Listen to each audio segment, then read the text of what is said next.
This call is now being recorded. Screen दिसते सगळ्यांना? हो दिसते. हॅलो,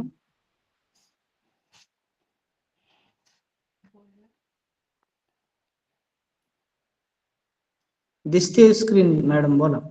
ओके ओके येते.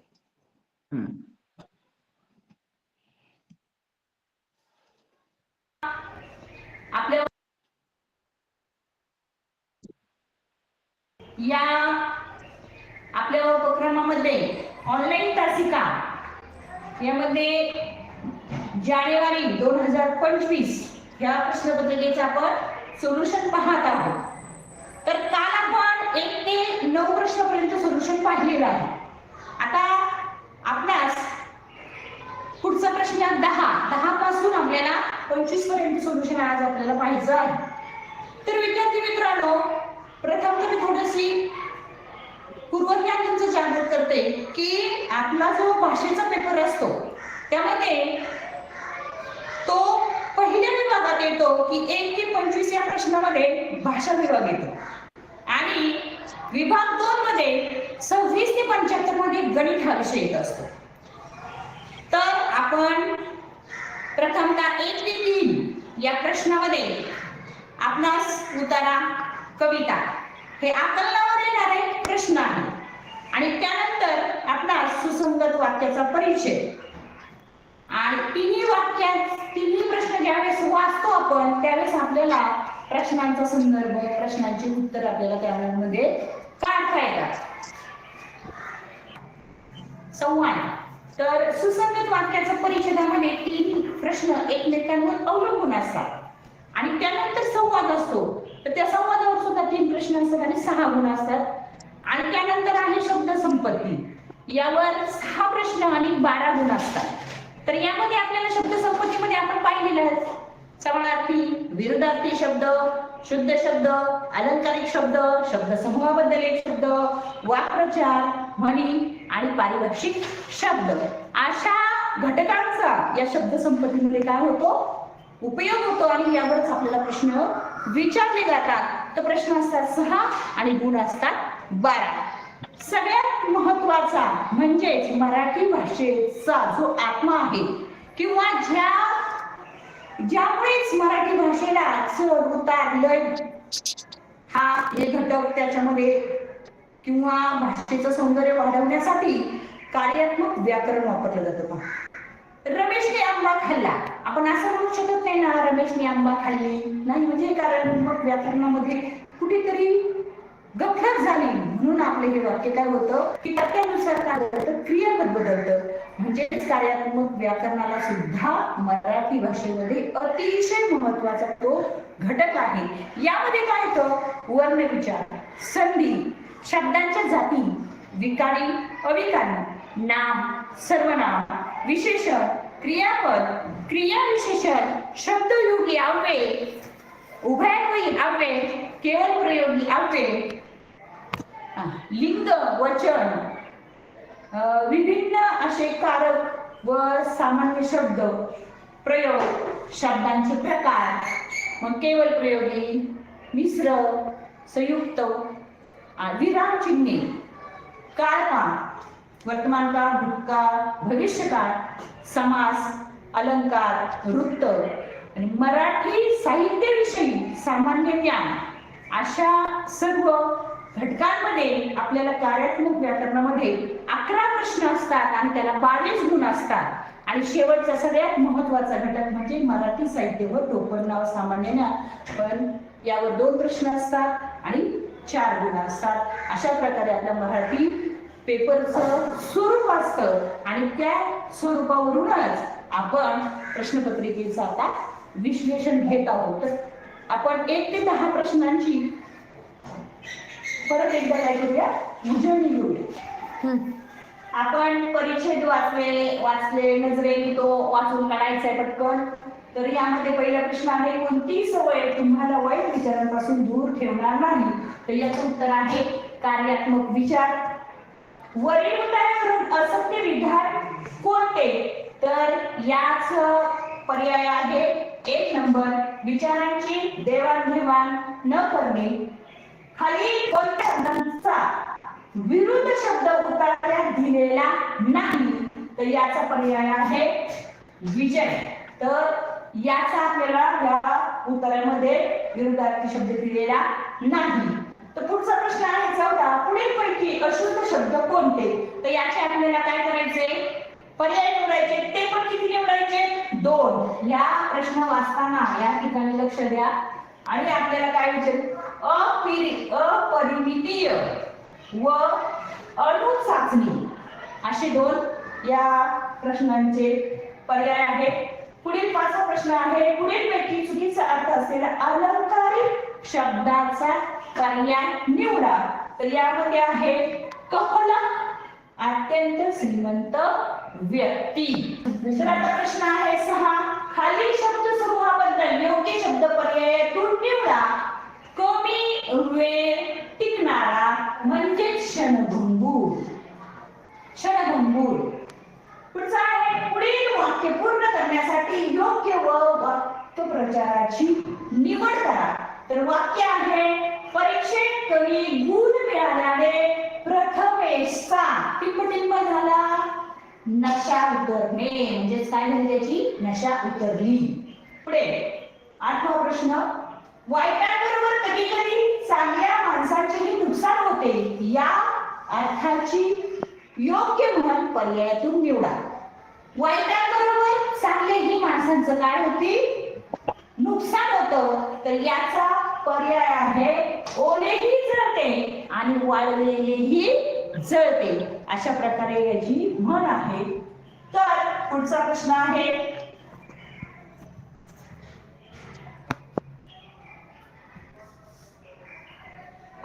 ज्ञाता समानार्थी शब्द निवडा.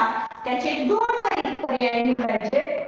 तर आपल्याला 2 त्याचे उत्तर निवडायचे. तर त्याचं उत्तर आहे एक तज्ञ व दुसरा व्यासंगी. अशा प्रकारचे आपण कालच्या तासिकेमध्ये इथपर्यंत प्रश्नपत्रिका पाहिलेली आहे. आता आपण पुढची प्रश्नपत्रिका पाहूया. तर पुढचा प्रश्न आहे 10 नंबरचा की पुढील पर्यायातील कोणत्या शब्दातील वर्ण संख्या 11 आहे? 2 अचूक पर्याय निवडायचे. आपल्याला किती निवडायचे? 2 अचूक पर्याय निवडायचे. यासाठी प्रत्येक प्रश्नाचा प्रत्येक शब्दाचं काय करायचंय? आपल्याला वर्ण संख्या काढायची. काय काढायची? वर्ण संख्या. तर आता आपण प्रथमतः पहिल्या शब्दाची वर्ण संख्या काढूया.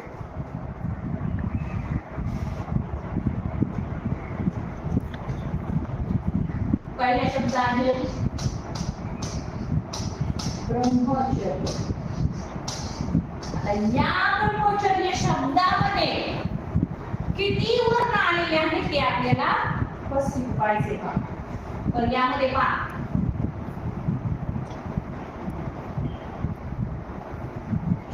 व र अ म फ अ श य र य अ असे मिळून सगळे मिळून किती झालेले आहे ते 1 2 3 4 5 6 7 8 9 10 11. हे आपण 11.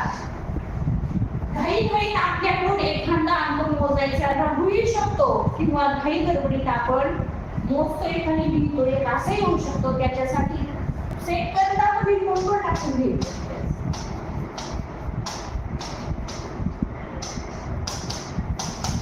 आणि आपल्याला लगेच लक्षात येतं 11 याच्यामध्ये काय आहे?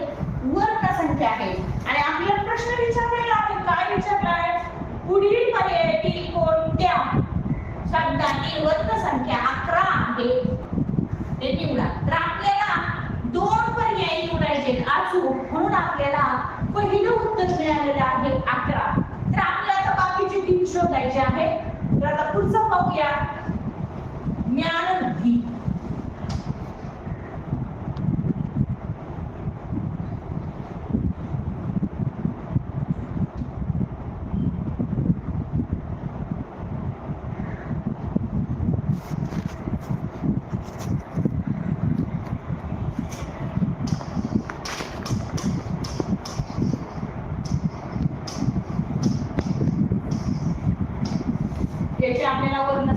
मिळवायचे आहे. तर पहा, प्रथमतः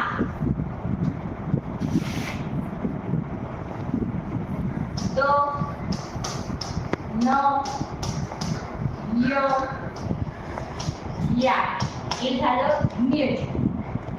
त्यानंतर न य न अ व र उ ह इ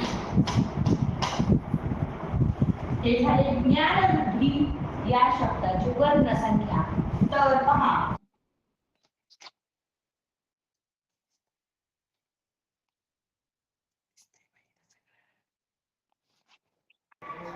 विद्यार्थी मित्रांनो, हे आकलनावर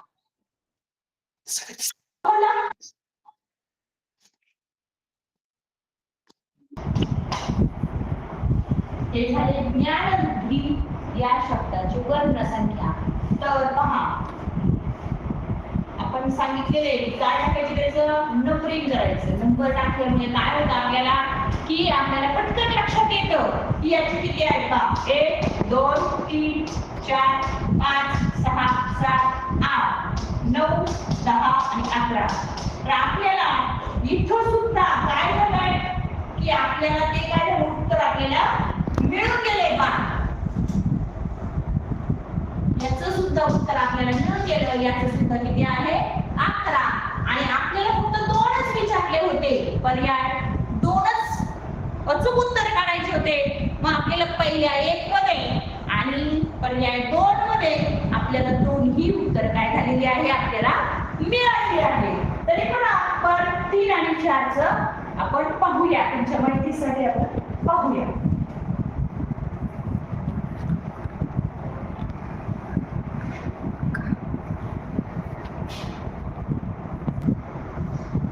तर पाठचा शब्द आहे अक्षर. पुढचा शब्द काय आहे, अक्षर ज्ञान.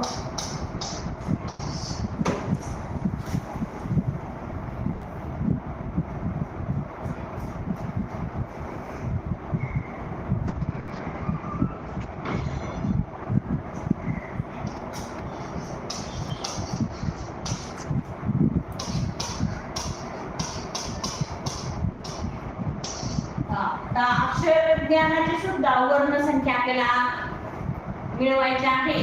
तर त्या पहा कशा आहेत. प्रथम अ क श अ र अ द न य आ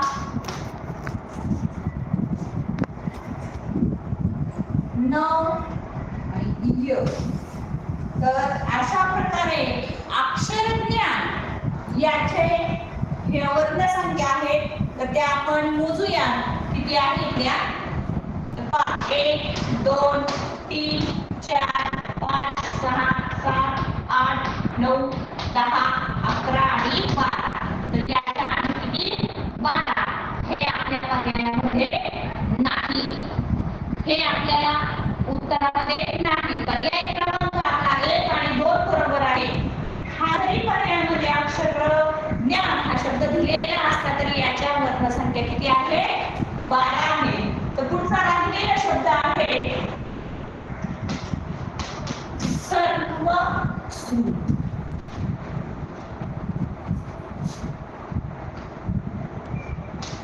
सर्वश्रुत. तर याचा आपण पाहणार आहोत कोणते कोणते.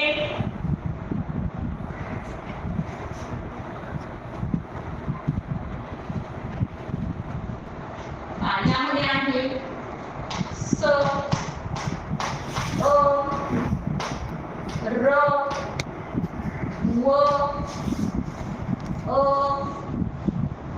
श र उ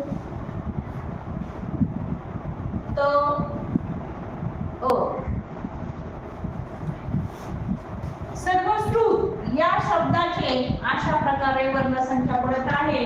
तर आपण त्या मोजूया किती झाल्या. 1 2 3 4 5 6 7 8 9 10. तर याची वर्णसंख्या आहे 10. म्हणजे हा पर्याय सुद्धा काय आहे, चूक.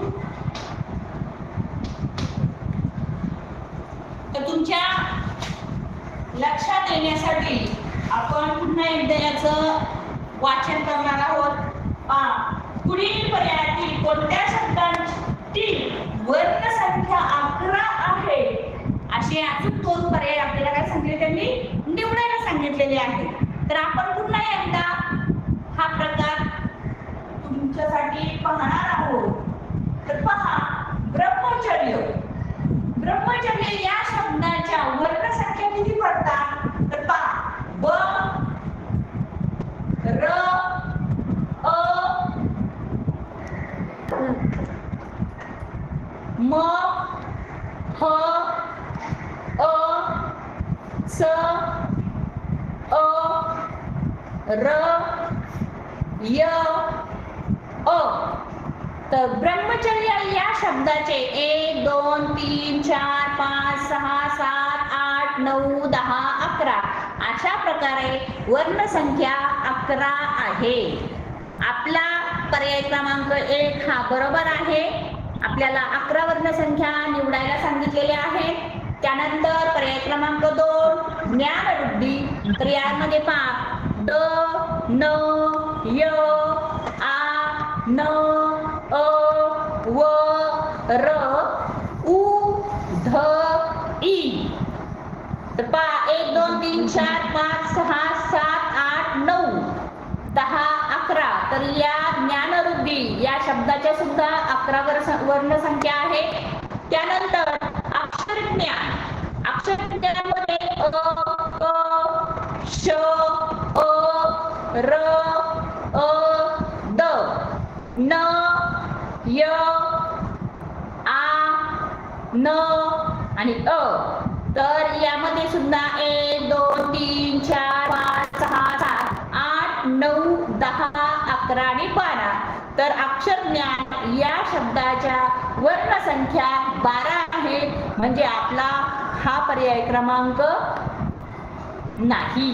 पुन्हा 4 नंबर पर्याय सर्वश्रुत. सर्वश्रुत याचं पहा, स अ र व श र उ त अ. मग यामध्ये पहा, 1 2 3 4 5 6 7 8 9 10 याच्या वर्णसंख्या किती आहेत, 10 आहेत. म्हणजे पर्याय क्रमांक हा सुद्धा आपला बरोबर नाही. म्हणजे 10 नंबर प्रश्नाचा पर्याय क्रमांक 1 आणि 2 याच्या वर्णसंख्या 11 आहे. पररूप संधी असणारा शब्द कोणता. प्रश्न आहे 11वा. पररूप संधी. पररूप संधी असलेला आपल्याला काय विचारायचा, काय विचारायचे शब्द कोणता आहे का. यामध्ये खिडकी, नीरव, बोलेन आणि लाडूत. तर यामध्ये पर्याय क्रमांक 1 खिडकीत. खिडकी आणि आधी खिडकी. खिडकी अधिक आत. खिडकी अधिक आत या शब्दाचा काय होतो, याच्यामध्ये संधीचा संधी होते. पहा, या शब्दाच्या मध्ये खिडकी अधिक आत ही संधी होते. पण येथे आपण पाहिलं का की शेवटचा शब्द हा ई आहे. ई इतरात शेवटचा शब्द ई आहे आणि पुढील शब्दातील पहिल्या अक्षराला आ आहे. पुढील शब्दातील पहिल्या अक्षराला आ आहे. मग आ आणि ई काय होत नाही, एकत्र येत नाही. एकत्र येत नसल्यामुळे मागील जो शब्द आहे तो शब्द लोप पावतो.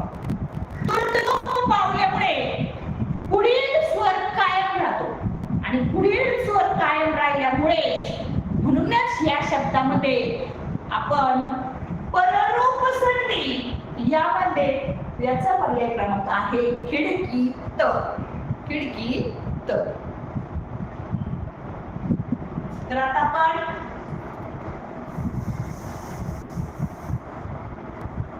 पुढचा प्रश्न पाहणार आहोत.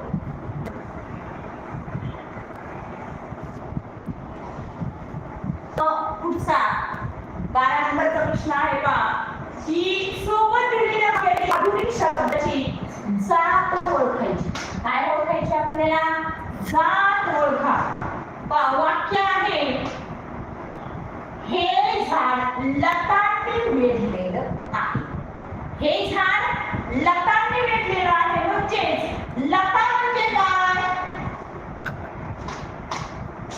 आपण मुलीचं नाव लता ठेवतो म्हणजे स्त्रीलिंग. पण लता या अर्थाचा शब्द वेलीला वापरला.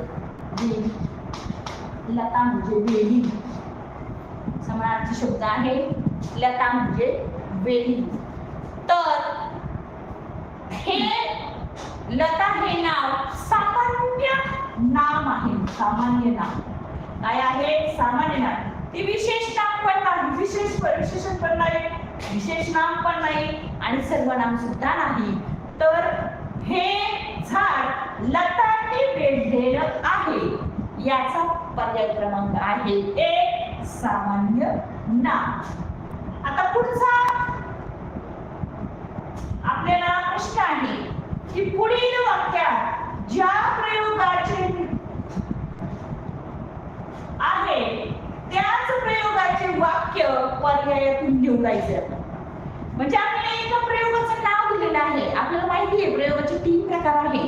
कर्तरी, कर्मणी आणि भावे प्रयोग. या 3 प्रकारांपैकी हे जे खाली वाक्य दिलेलं आहे ते कोणत्या तरी एका प्रयोगाचं आहे.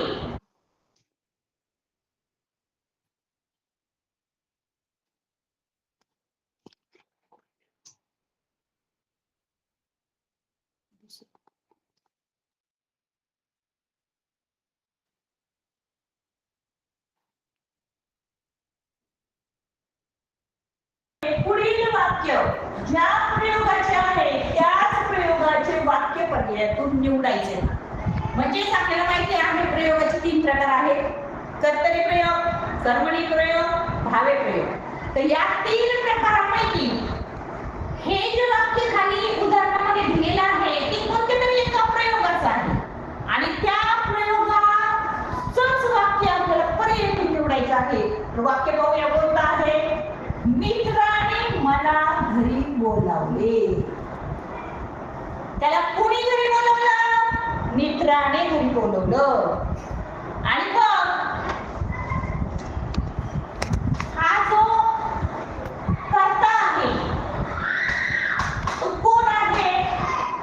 काय आहे? मित्राने. हा कोण आहे? त्याचा मित्र आहे आणि त्याच्या मित्राने त्याला घरी बोलवले आहे. म्हणजे कर्ता आहे मित्राने आणि कर्म आहे मला. कर्म आहे मला. म्हणजे क्रिया कोणावर झाली? मलावर झाली. मला घरी बोलवलं म्हणजे माझ्याकडून ती कृती करण्यात आलेली आहे की मला घरी बोलवलं. तर आपण या वाक्यामध्ये जो प्रयोग आहे तो प्रयोग आहे कर्मणी प्रयोग आहे. कोणता प्रयोग आहे हा? कर्मणी प्रयोग आहे. कर्म.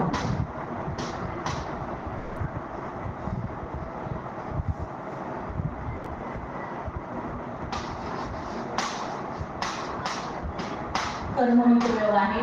मग आता आपल्याला काय करायचंय की 4 पर्यायापैकी आपल्याला कर्मणी प्रयोगाचे वाक्य ओळखायचे पाहिजे. तर पहा प्रथम वाक्य आहे प्राचीने आज खूप मेहनत केली. तर हे कर्मणी प्रयोगाचं वाक्य नाही. 2 नंबर त्याने खूप कष्ट सोसले. हे पर्याय क्रमांक 2 नंबरचं वाक्य कर्मणी प्रयोग नाही. 3 राजूने बैलास बोलवले पळविले. पहा राजूने बैलास पळविले म्हणजेच कोणास पळविले? बैलाला पळवले. म्हणजेच याचा प्रश्नाचं उत्तर जे आहे ते आपल्याला 3 मध्ये सांगितलेलं आहे की हा काय आहे, कर्मणी प्रयोगाचं वाक्य आहे. त्यानंतर चौथा, माणसेने उत्तम भाजी केली. हाही पर्याय होत नाही, म्हणजेच आपलं 13 नंबरचं उत्तर आहे पर्याय क्रमांक 3, राजूने बैलास पळवले. तर पहा पुढचा प्रश्न आहे, केर कचरा मीठ भाकर न्यायान्याय या सामासिक शब्दाचा समास ओळखायचा. काय ओळखायचा आपल्याला? समास ओळखायचा. तर आपल्याला माहिती आहे समासाचे प्रकार आपण पाहिलेले आहे. तर त्यामध्ये पहा इथे दिसतंय तत्पुरुष समास, कर्मधारय समास, द्विगुणी समास आणि द्वंद्व समास. तर आता पहा हे 4 पर्याय दिलेले आहेत आणि आपल्याला यामध्ये आपलं उत्तर आहे केर कचरा. केरला पण तितकंच महत्व आहे आणि कचऱ्यालाही तितकंच महत्व आहे. केर कचरा. तर यामध्ये केर पण महत्वाचा आहे आणि कचरा शब्दही महत्वाचा आहे.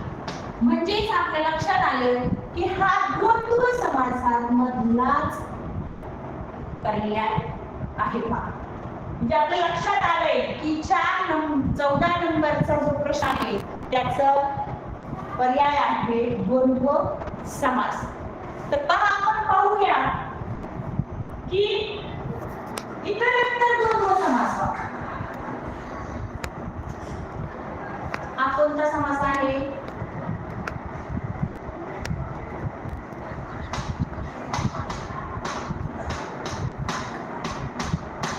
समाहार द्वंद्व.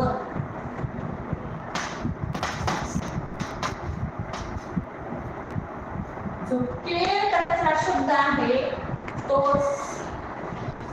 समाहार द्वंद्व समास आहे. त्यानंतर जो आपला पुढचा शब्द आहे मीठ भाकर. मीठ भाकर. तर पहा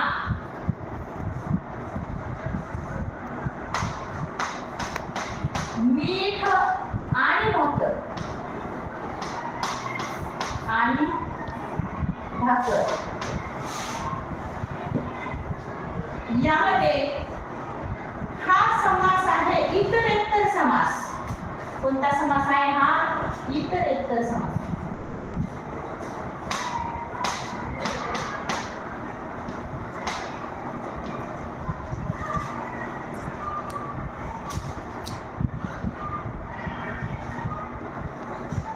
इतरेतर द्वंद्व समास.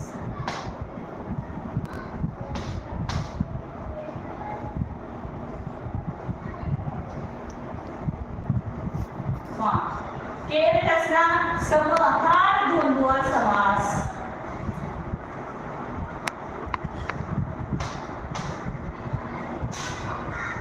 आणि मीठ भाकर हा इतरेतर द्वंद्व समास. अशा या दोन द्वंद्व समासाचे आपण उदाहरण पाहिलं. पुढचा आहे पहा न्यायान्याय.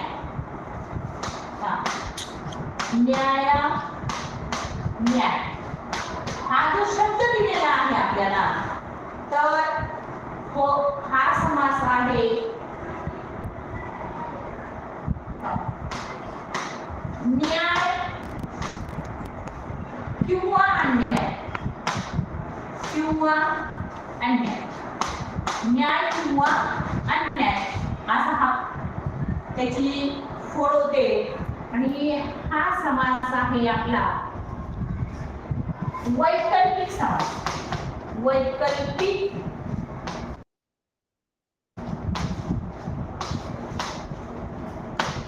द्वंद्व समास.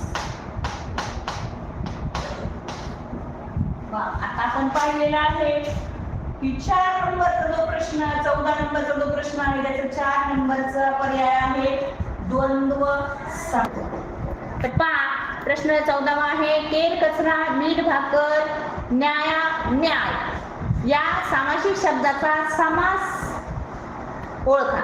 तर आपल्याला माहिती आहे की समास तत्पुरुष समास आहे, कर्मधारय समास आहे, द्विगुणी समास आहे आणि द्वंद्व समास आहे. तर आपण हे शब्द पाहिल्यानंतर केर जितका महत्वाचा आहे तितकाच कचराही महत्वाचा आहे, मीठ भाकर हेही महत्वाचे दोन्ही शब्द आहेत, न्याय अन्याय हेही दोन्ही शब्द महत्वाचे आहेत. म्हणजे आपल्या लक्षात आलं की हा द्वंद्व समासाचं काय आहे उदाहरण आहे किंवा हा समास आहे. पहा तर समासाचे खाली पहा आहे द्वंद्व समासाचे समहार द्वंद्व समास. केर कचरा केर आणि कचरा तर हे समहार द्वंद्व समासाचं उदाहरण आहे शब्द आहे. मीठ भाकर मीठ आणि भाकर इतरेतर द्वंद्व समासाचा आहे पहा. आणि न्याय म्हणजेच न्याय किंवा अन्याय वैकल्पिक द्वंद्व समास याचे उदाहरण आहे. चला 15वा प्रश्न पहा.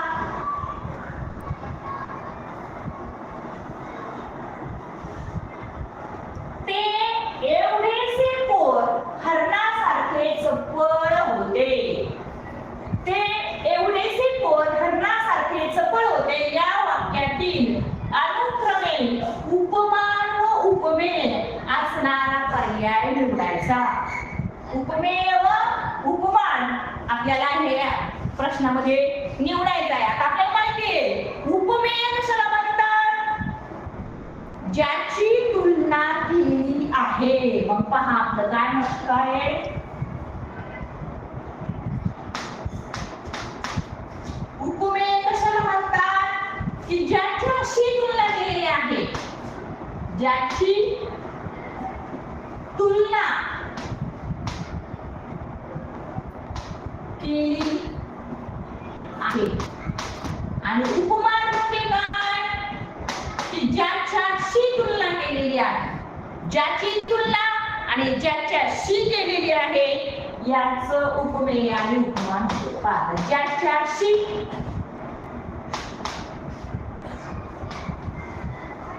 तुलना केलेली आहे.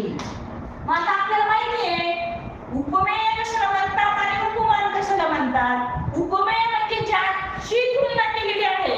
मग इथं कोणाची तुलना केलेली आहे ते एवढेसे पोर हरणासारखे चपळ होते. मग आता आपल्याला काय विचार केले लक्षात ठेवा आपण उपमेय काढलेले आहे ज्याच्याशी तुलना केली आहे, ज्याची तुलना केली आहे तो. आणि उपमान काय काढलंय ज्याच्याशी तुलना केलेली आहे ते. मग उत्तर लिहिताना सुद्धा लक्षात ठेवा आपल्याला पहिला कोणता शब्द आलेला आहे उपमान. मग आपल्याला उपमानाचाच शब्द पर्याय आधी पाहिजे. मग उपमान काय आहे हरिण. कोणाबरोबर तुलना केलेली आहे हरणाबरोबर तुलना केलेली आहे. आणि उपमेय म्हणजे काय कोणाची तुलना केलेली आहे पोर. कोणाची तुलना केलेली आहे पोर. म्हणजे तुम्ही लक्ष ठेवा की या प्रश्नामध्ये आपण खूप वेळेस काय करतो गडबड करतो. का पर्याय क्रमांक काय हरिण आणि पोर. हरिण आणि ते पोर. पहा इथे पहा आपण उपमेय आणि उपमान काढल्या पद्धतीने जर केलं असतो तर पोर आणि हरिण असा शब्द आला असता. पण त्यांनी त्या प्रश्नाला फिरून विचारलेलं आहे. कसं की आधी तुम्ही उपमान काढायचंय आणि नंतर उपमेय काढायचं. म्हणजेच काय की उपमा म्हणजे उपमा कशाची दिलेली आहे ते आधी काढायचंय आणि उपमेय म्हणजे कशाची केलेली आहे ते सांगायचं. म्हणजेच याचं पर्याय क्रमांक किती येणार आहे बाळांनो पर्याय क्रमांक 2 हरिण ते पोर. का हरिण आलेला आहे का हरणाची त्याने उपमा दिलेली आहे. आणि उपमेय काय आहे कोणाची तुलना केली मुलाची तुलना केलेली आहे की हरणासारखी. म्हणजे लक्षात ठेवा की प्रश्न आहे पण आपण गडबडीमध्ये अर्धा वाचतो. त्याचा जर संदर्भ आपल्याला लावायचा असेल तर प्रश्न हा वाचतानाच त्याचा खोलवर विचार करूनच वाचायचा, म्हणजे आपलं पर्याय क्रमांक चुकणार नाही आणि आपल्याला छान प्रकारे मार्क शिष्यवृत्ती मिशन आरोग्याच्या पुस्तकाला पडतील. तर पुढचं पाहूया आता.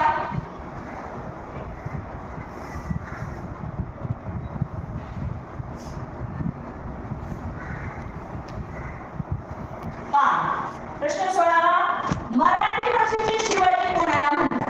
हे साहित्याचे प्रकार व साहित्याची टोपण नावं या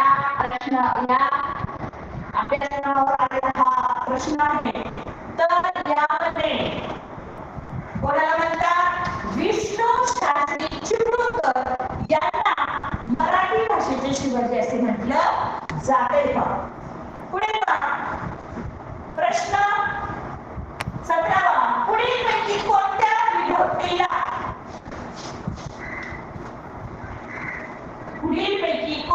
विभक्तीला दोन्ही वचनात प्रत्यय नाही? आता हे पण आपल्याला माहितीच आहे.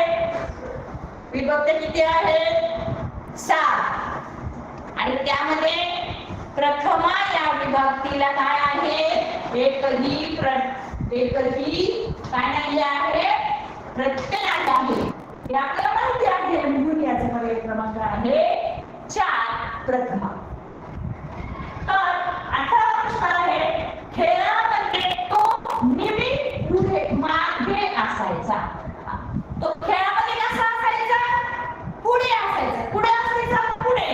या वाक्याचा अर्थ न बदलता काय करायचं? वाक्याचा अर्थ बदलून द्यायचा नाही. कोणते अकारक रूपी वाक्य तयार होईल. म्हणजे आपल्याला काय सांगितलं? तो खेळामध्ये पुढे असायचा.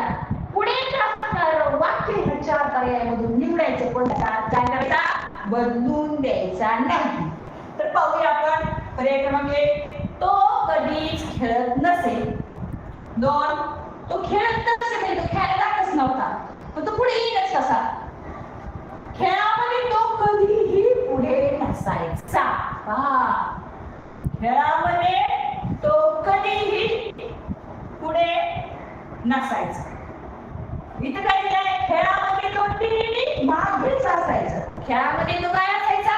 मागेच असायचा. मागे, पुढे कधी गेला नाही. म्हणजेच पर्याय क्रमांक 1 बरोबर वाटते की खेळामध्ये तो कधीही पुढे नसायचा. पुढे नसायचा. तो कुठे असायचा? मागेच असायचा. आणि म्हणून त्यांनी काय केलं? तो कधीही पुढे नसायचा, म्हणजे तो मागेच असायचा. हा पर्याय क्रमांक झालेला आहे. आपल्याला पर्याय क्रमांक इथं 2 निवडा म्हणून सांगितलेलं नाही, म्हणून आपण पहिला पर्याय आपल्याला सापडला. मग आपण त्या प्रश्नामध्ये काय वेळ घालवायचा नाही. पुढे प्रश्न 19. जय जय महाराष्ट्र माझा हे महाराष्ट्राचे राज्यगीत कोणी रचले आहे? आता हा प्रश्न काय सांगायची गरज नाही. हा एकदम सोप्या प्रकारचा प्रश्न आलेला आहे. प्रश्न पत्रिका कारखाना 3 प्रकारामध्ये प्रश्नांची विभागणी केली जाते. सोपे, मध्यम आणि कठीण. तर हा प्रश्न सोप्या प्रकारातला आहे. आपण रोज परिपाठामध्ये जय जय महाराष्ट्र गीत म्हणत असतो आणि त्याचं जे लेखक आहेत किंवा जे कोणी रचलेलं आहे ते आहेत आपले राजा बळे. कुसुमाग्रज नाही, केशवसूत पण नाही, मंगेश पाडगावकर पण नाही, तर आपलं जय जय महाराष्ट्र माझा हे महाराष्ट्राचं राज्यगीत रचलेले आहेत राजा बळे. तर पुढे पाहता प्रश्न 20.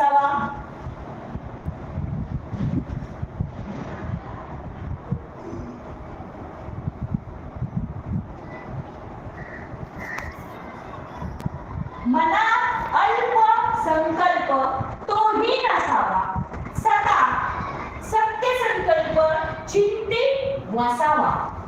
जरी अल्प विकल्प तोही त्याचावा, रमाकांत एकांत काळी भजावा.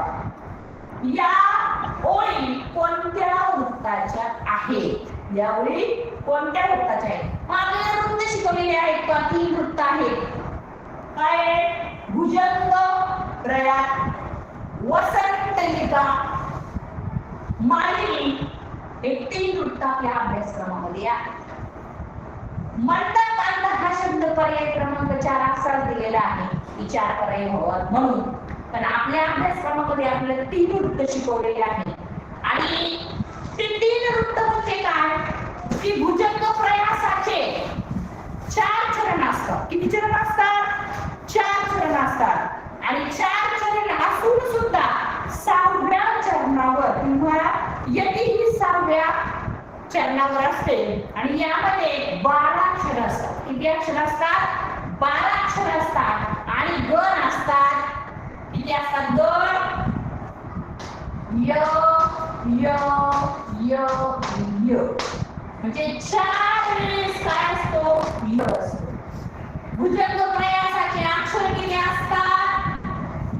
12. किती असतात? 12 अक्षर असतात. आपण मोजून पाहू. 1 2 3 4 5 6 7 8 9 10 11 12. 1 2 3 4 5 6 7 8 9 10 11 12. इथपर्यंत 12, इथपर्यंत 12, इथपर्यंत 12, इथपर्यंत 12. मग आता आपल्या लक्षात आलेलं आहे की हे जे वृत्त आहे हे कोणतं वृत्त असावं? भुजंग प्रयास. म्हणजे पर्याय क्रमांक आपल्याला 1 मध्ये उत्तर सापडलेलं आहे. आता पुढचा आहे वसंतलिका, पर्याय क्रमांक 2 आहे पहा. तर यामध्ये 14 अक्षर असतात. किती अक्षर असतात? अक्षरे 14. वसंतलिकेमध्ये अक्षरे किती असतात? 14 असतात. आणि याचे गण काय असतात? त, फ, ज, ज, ग आणि यती ही 8व्या अक्षरावर असते. कितव्या अक्षरावर असते? 8व्या अक्षरावर असते. यती 8व्या अक्षरावर असते. यती 6व्या अक्षरावर असते. भुजंग प्रयासाचे यती 6व्या अक्षरावर असते. गण असते 12. वसंतलिकेचे असतात 14. 8 अक्षरावर असते. आणि भुजंग प्रयासामध्ये य य य य. वसंतलिकेचे गण असतात त भ ज ज ग ग. आता शेवटचं जो वृत्त राहिलेला आहे ते मालिनी. कोणता आहे? मालिनी. तर मालिनीचे 15 अक्षर असतात. अक्षर किती? 15 अक्षर. याची सुद्धा असते. 8व्या अक्षरावर यती असते. आणि याचे गण आहे. गण आहे न म य य. पहा वृत्ताचे 3 प्रकार आहेत. 3 प्रकारचं विश्लेषण आपण थोडक्यात पाहिलेलं आहे. आणि यानंतर आपल्याला 20व्या प्रश्न आहे. त्यामध्ये 4 चरण आहेत. प्रत्येक चरणामध्ये किंवा प्रत्येक ओळीमध्ये 12 अक्षर आहेत. म्हणजेच हा जे वृत्त आहे ते आहे भुजंग प्रयास. कोणता आहे? भुजंग प्रयास.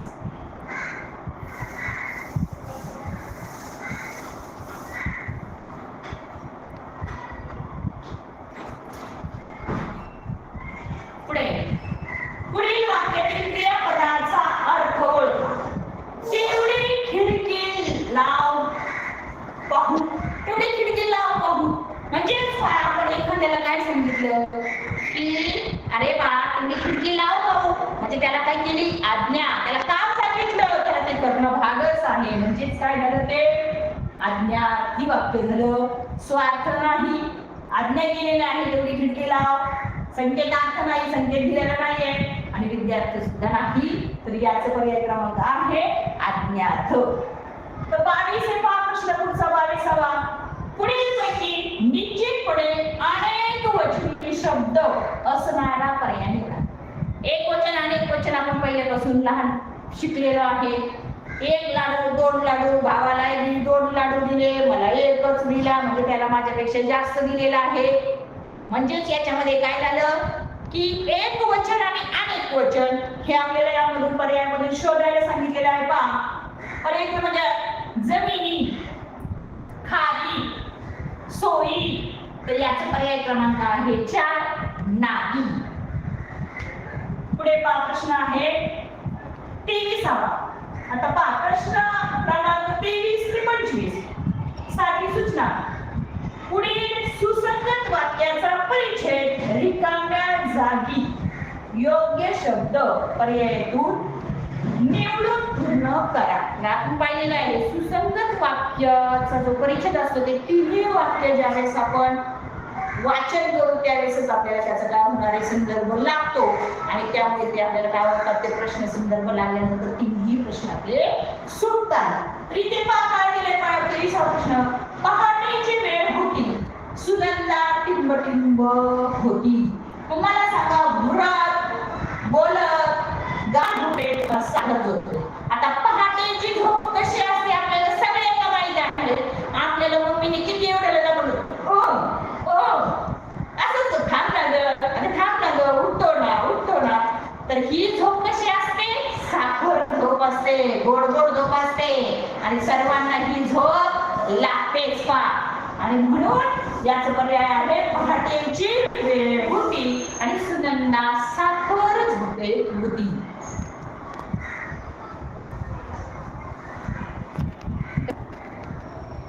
तर पहा, पुढचा प्रश्न आहे 24वा.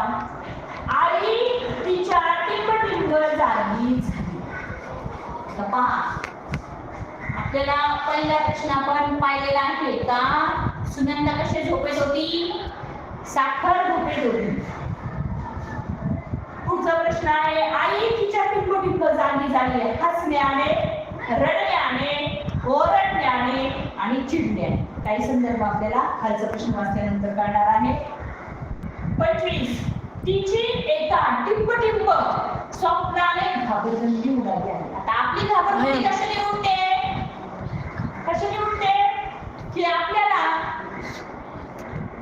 ज्यावेळेस प्रश्न आपल्याला काय होतो की घाबरगुंडी ज्यावेळेस तो उडते की आपल्याला खूप भीती वाटते का आणि त्याच्याने आपली झोप होते. एखादं स्वप्न जर आपण अचानक पाहिलं तर आपल्याला काय वाटते? भीती वाटते. काय वाटते? भीती वाटते. आणि भीतीमुळे तर सुगंधा तर साखर झोपेत होती, अचानक काय झालं की अशी काय झाली? ओरडली. म्हणजे ती स्वप्नामध्ये काय पाहिलं असेल?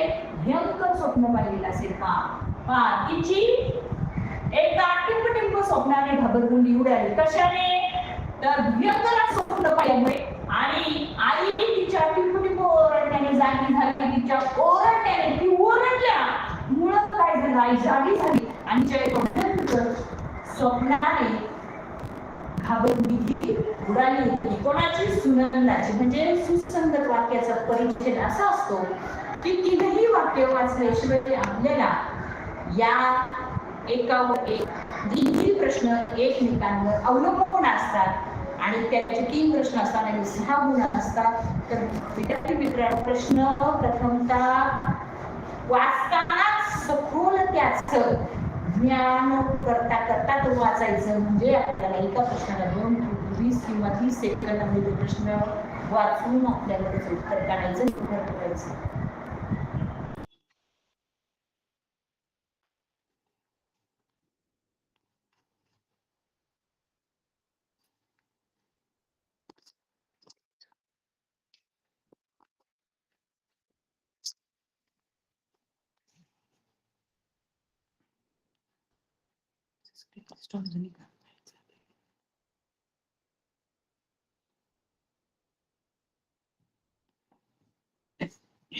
चला विद्यार्थी मित्रांनो, आज आपण पूर्ण प्रश्नपत्रिका पाहिलेली आहे.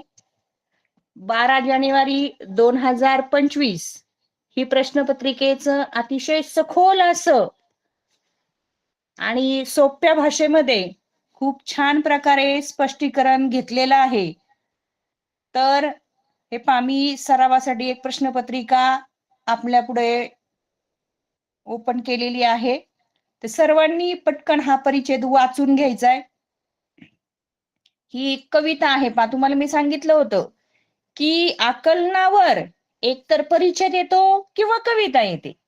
या दोन्ही पैकी आपल्याला शिष्यवृत्ती परीक्षेमध्ये एक 3 प्रश्न आणि 6 गुणांसाठी येत असते.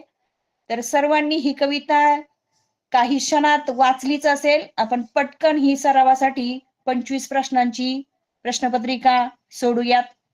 पहा, सर्व रानातून कशाचा सुगंध दरवळत आहे? आता पहा, सर्व रानातून कशाचा सुगंध दरवळत आहे? मग ओल्या मातीचा गंध. कशाचा? ओल्या मातीचा गंध, म्हणजेच पर्याय क्रमांक 3. सर्वांना दिसते प्रश्नपत्रिका? हॅलो, चला पुढे. प्रश्न दुसरा, कवितेतील वर्णानुसार विशेषण आणि विशेष यात चुकीची जोडी ओळखा.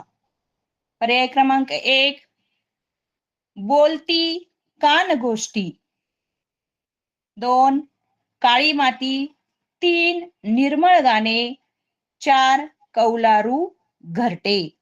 तर याचा पर्याय क्रमांक आहे 1 बोलती कानगोष्टी. प्रश्न तिसरा,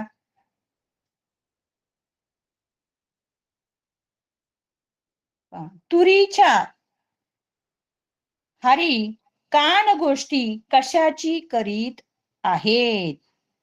कौलारू घरट्यांशी, उसाच्या सावल्यांशी, ज्वारीच्या ताटव्यांशी आणि 4 वाहत्या निर्झरांशी. तर पर्याय क्रमांक आहे 3 ज्वारीच्या ताटव्यांशी.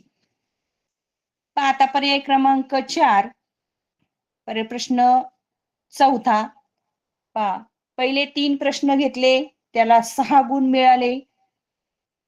म्हणजेच आपण पहिली जी 12 जानेवारी 2025 ही प्रश्नपत्रिका पाहिली, त्यामध्ये परिच्छेद होता.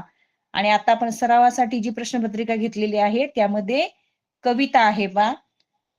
तर प्रश्न चौथा पहा, की यामध्ये काय येते? सुसंगत वाक्य येतात पहा. काय येते? सुसंगत वाक्यांचा परिच्छेद आहे. आता मी तुम्हाला तिन्ही वाक्य इथं दिसतील अशी ठेवलेली आहेत पहा. प्रश्न चौथा, या दिवशी टिंबटिंब पूजा करतात. काही माहित नाही, सगळे सण आहेत, गुढीची, वडाची, शस्त्रांची आणि गणपतीची. 5वा प्रश्न, घरादाराला पाना फुलांची तोरणे बांधून गावकरी संध्याकाळी करतात, टिंबटिंब करतात. पहा, याचाही काही संदर्भ लागत नाही. 6 नंबर प्रश्न पहा, अश्विन महिन्यात येणाऱ्या सणास टिंबटिंब असे म्हणतात. आता अश्विन सण आपल्याला माहिती आहे, कोणता असतो? दसरा. मग आता पहिला प्रश्न, दसऱ्याला कशाची पूजा करतात? शस्त्रांची पूजा करतात. त्यानंतर 5वा प्रश्न, घरादाराला पाना फुलांची तोरणे बांधून गावकरी सायंकाळी काय करतात? सीमा उल्लंघन करतात पहा, सीमा उल्लंघन. प्रश्न 7वा, निव्वळ या शब्दाला समानार्थी शब्द कोणता? तर निव्वळ, निढळ, निढळ या शब्दाचा समानार्थी शब्द कोणता? तर पहा, ढगाळ नाही होत, आनान नाही होत, घाम नाही होत. तर याचा पर्याय क्रमांक आहे ललाट. प्रश्न 8वा, पुढीलपैकी कोणती जोडी विरुद्धार्थाची नाही? पहा, हा प्रश्न आधी लक्षात ठेवायचा की आपल्याला त्यांनी काय विचारलाय? नकारार्थी विचारलाय. प्रश्न होकारार्थी आहे का नकारार्थी आहे हे लक्षात घ्यायचं. आणि त्यांनी सांगितलं विरुद्धार्थाची जोडी नाहीये हा. मग पहा प्रश्न पहिला, भेकड साहसी. पहा, भित्रा आणि धाडसी म्हणजे भेकड आणि साहसी हे विरुद्धार्थी शब्द आहे. 2 नंबर, मापक आणि स्वस्त. पहा, तर पर्याय क्रमांक 2 हा आपल्याला पर्याय सापडलेला आहे. 9, माझ्या कोळिनीला मी अतिशय श्रमपूर्वक आणि कौशल्याने पडवत होतो. या वाक्यात किती शब्द अशुद्ध आहेत? तर पहा, 4, पर्याय क्रमांक 2, 3, 3चं 5 आणि 4चं 6. तर पर्याय क्रमांक याचा आहे 3. 5 शब्द हे काय आहे? अशुद्ध आहेत. पहा,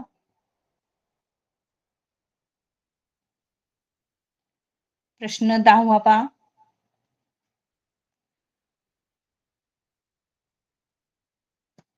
पुढीलपैकी अयोग्य अर्थाची अलंकारिक जोडी निवडा.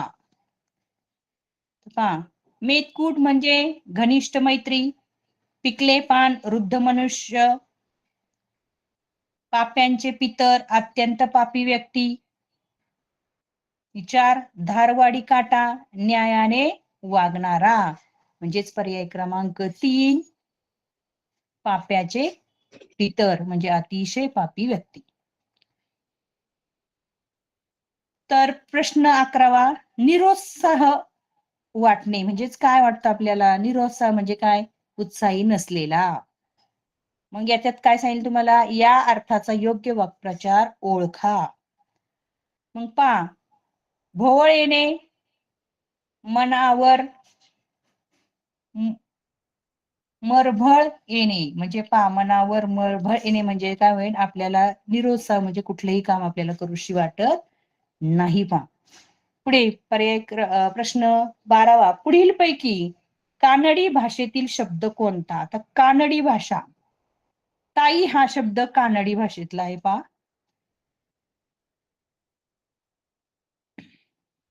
त्यानंतर प्रश्न 13वा, अंदमान या शब्दातील अनुस्वराचा उच्चार ज्या पर सवर्णासारखा होतो तसाच उच्चार पुढीलपैकी कोणत्या पर्यायातील शब्दांच्या अनुस्वरासारखा होतो? तर याचा आहे केंद्र. 14वा प्रश्न, पुढीलपैकी संधी नियमानुसार विसंगत असणारा पर्याय निवडा. तर पर्याय क्रमांक आहे गवीश्वर.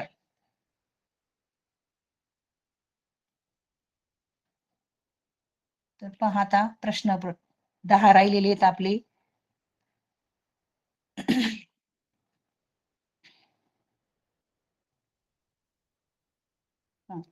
पुढीलपैकी संकेतबोधक उभयान्वयी अव्ययाने जोडलेले वाक्य कोणते? मी उत्तीर्ण झालो की मी सर्वांना पेढे वाटीन. म्हणजेच काय? मी जर उत्तीर्ण झालो तरच पेढे वाटणार आहे. म्हणजे एकमेकांवर दोन्ही वाक्य एकमेकांशी संदर्भ असल्या कारणास्तव हे उभयान्वयी अव्ययाचा प्रकार आहे. पहा प्रश्न 16वा, पीक पाहून शिवारी थवा पाखरांचा आला या वाक्यात एकूण नपुसकलिंगी नामे किती आली आहेत? नपुसकलिंगी नामे आपल्याला ओळखायला सांगितलेली आहे. तर यामध्ये आलेली आहेत 3. नपुसकलिंगी ते झाड, ते पुस्तक, ते शिवार. पुढे 17 मी बागेत गेलो या वाक्यातील अधोरेखित शब्दाची विभक्ती ओळखा. आता मी बागेत गेलो. पहा मी आपण मगाशीच प्रश्न पाहिलेला आहे की प्रथमा या विभक्तीला कुठल्याही प्रकारचा प्रत्यय लागत नाही. प्रश्न 18 पोराने पळसाच्या पानाच्या द्रोणात बकरीचे दूध आणले या वाक्याचा प्रयोग ओळखायचा. पहा काय पोराने पळसाच्या पानाच्या द्रोणात बकरीचे दूध आणले म्हणजेच बकरीचे दूध आणले म्हणजेच कर्मणी प्रयोग झाला. पुढे 19 पुढील पैकी मिश्र वाक्य असणारे 2 अचूक पर्याय निवडा. तर 2 विचारलेले आहेत आपल्याला म्हणजेच पर्याय प्रश्नांचे पर्याय सुद्धा किती येणार 2. पहा दिव्यत्वाची जेथ प्रचिती तेथे कर माझे जुळती म्हणजे पर्याय क्रमांक 1 आणि जेथे जातो तेथे तू माझा संगती म्हणजे पर्याय क्रमांक 3. कोणीही वृक्षतोड करू नये या वाक्यातील क्रियापदाचा अर्थ ओळखा. तर पहा आता विद्यार्थ या क्रियापदाचा अर्थ होतोय. आता प्रश्न 20 पुढील पैकी द्वंद्व समास असणारा पर्याय ओळखा. द्वंद्व समास म्हणजे काय की दोन्ही शब्दाला काय असतं सारखंच महत्व असतं आणि आपल्याला पर्याय विचारले आहेत 2. किती विचारले आहेत 2 विचारले आहेत म्हणजे आपल्याला 2 शब्द शोधायचे आहेत. पहा बाजार हाट आणि पर्याय क्रमांक 2 पाप पुण्य. 22 पुढील पैकी कोणता शब्द साधर्म्य वाचक नाही तर पर्याय क्रमांक 4 अर्थ. तर प्रश्न 23 वृत्तविचार करता चुकीचे विधान कोणते. आता आपल्याला याच्यामध्ये काय करायचंय चुकीचं विधान ओळखायचंय. तर पहा पर्याय क्रमांक 2 सर्व अनुस्वारयुक्त म्हणजे स्पष्टोच्चरित अक्षरे वृत्तात लघु मानली जातात. पुढे 24वा प्रश्न पहा हे बंद रेशमाचे या नाटकाचे नाटककार कोण आहेत. पर्याय क्रमांक 1 रणजित देसाई. 25वा प्रश्न तिशीचा तरुण ही कादंबरी कोणी लिहिली आहे तर पर्याय क्रमांक 4 V.पा. दांडेकर. विद्यार्थी मित्रांनो आज आपण मिशन आरंभ अंतर्गत 12 जानेवारी 2025 या प्रश्नपत्रिकेचं विश्लेषण पाहिलं आणि सरावासाठी 25 प्रश्नांची तुम्हाला एक प्रश्नपत्रिका ही सोडून दाखवली. आपल्याकडे वेळ जास्त नसल्या कारणास्तव आपण ते लवकर घेतलेला आहे. तर पहा कालचा वेळही आपण आता तुम्हाला भरून काढलेला आहे. काल जो तुमचा 10-15 मिनिटं वेळ क्लास आपला काही कारणास्तव उशिरा झालता तर तोही आता आपण घेतलेला आहे. आज आपण पूर्व माध्यमिक प्राथमिक शिष्यवृत्ती परीक्षा इयत्ता 8वी पूर्व तयारी 12 जानेवारी 2025 या प्रश्नपत्रिकेचा विभाग पहिला म्हणजे 1 ते 25 प्रश्नांचं आपण सोल्युशन पाहिलेलं आहे. तर मला ऑनलाईन क्लास घेण्यासाठी पंचायत समिती कर्जत यांनी जी संधी दिलेली आहे त्यासाठी मी पंचायत समिती कर्जत येथील सर्व अधिकाऱ्यांचे मी आभार मानते. आणि त्याचबरोबर तुम्ही सर्व बालशिक्षक मुलांनो जो संध्याकाळी 7 ते 8 ऑनलाईन क्लास असतो तो तुम्ही छान प्रकारे क्लास समजून घेतला व छान प्रकारे प्रतिसाद दिला त्याबद्दल तुम्हा सर्व बालशिक्षक मुलांचं मी सुनीता भोसले निकम, जिल्हा परिषद प्राथमिक शाळा बाबुळगाव तुमचेही आभार मानते आणि तुम्हाला शिष्यवृत्ती परीक्षा साठी छान गुण मिळण्यासाठी खूप खूप शुभेच्छा देते आणि आजचा ऑनलाईन क्लास संपला. सर्वांनी क्लाससाठी सहकार्य केलं आणि तुम्ही खूप छान प्रकारे समजून घेतलं, तर तुम्हाला सर्वांचं खूप खूप धन्यवाद. धन्यवाद मॅडम. काल आणि आज 2 दिवस जिल्हा परिषद प्राथमिक शाळा बाबुळगाव खालसा या शाळेच्या पदवीधर शिक्षिका श्रीमती निकम मॅडम यांनी अतिशय चांगल्या पद्धतीने 2 दिवस सखोल असं भाषा या विषयाची प्रश्नपत्रिका सोडून घेतलेली आहे, मार्गदर्शन केलेले आहेत, काही तुम्हाला टिप्स दिलेल्या आहेत, त्या तुम्हाला परीक्षेत नक्कीच उपयोगी पडतील. या ऑनलाईन तासिकेसाठी